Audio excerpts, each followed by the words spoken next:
Media department دعوت اسلامی کی دعوت پر کشمیر سے صحافیوں کے وفد کی عالمی مدنی مرکز فیضان مدینہ کراچی میں حاضری ہوئی، جن میں صدر یونین آف جرنلسٹ سید عدنان فاطمی، سابق سیکریٹری جنرل پریس کلب سید اسرار حمدانی، سید یوسف حمدانی اور دیگر شامل تھے۔ نگران مجلس اور دیگر اسلامی بھائیوں نے انہیں شعبہ روحانی علاج، IT department, Faizan on line academy, Islamic research centre, translation department اور مدنی چینل سمیت دیگر شعبہ جات کا وزٹ کروایا اور وہاں ہونے والے دینی کاموں کے حوالے سے آگاہی دی۔ نگران مجلس نے صحافیوں کو دعوت اسلامی کے مختلف پروجیکٹس، دینی و فلاحی سرگرمیوں اور میڈیا سیکشن سے متعلق تفصیلی آگاہی فراہم کی، جس پر شرکاء نے دعوت اسلامی کی دینی و فلاحی خدمات کو سراہا اور مدنی خبروں کو اپنے تاثرات بھی دیے۔ دعوت اسلامی کے متعلق اور اس کے کام کے متعلق مدنی چینل اور دیگر جو ذرائع ابلاغ ہیں اس سے ہمیں انفارمیشن تو ملتی رہی ہے، لیکن یہاں اکبر جس طریقے سے ہمیں کہ دین کے کام کے لیے دعوت اسلامی سے بڑا مرکز کوئی بھی نہیں ہے، اور جس طریقے سے یہ خدمت کر رہے ہیں، اور اس کے لیے میں اس کے لیے دعا گو بھی ہوں کہ جو امیر اہل سنت ہیں مولانا علی اسد صاحب، ان کی زندگی کے لیے اور ان کا جو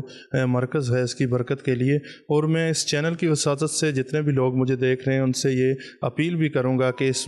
سسٹم کے ساتھ آپ بھرپور تعاون کریں۔ آج ہم نے وزٹ کیا اور بہت زیادہ خوشی ہوئی ہے، اور جس طرح دین کی خدمت کے لیے اور دیگر جو انوائرمنٹ ہے، جو شجرکاری مہم ہے، جو ہیلتھ ہے، جو بچوں کی دینی تربیت ہے، دنیاوی تربیت ہے، اس حوالے سے دعوت اسلامی جو کام کر رہی ہے، میں سمجھتا ہوں اس وقت پاکستان کے اندر یہی واحد بڑی تنظیم ہے جو لوگوں کو دین کی طرف راغب کر رہی ہے۔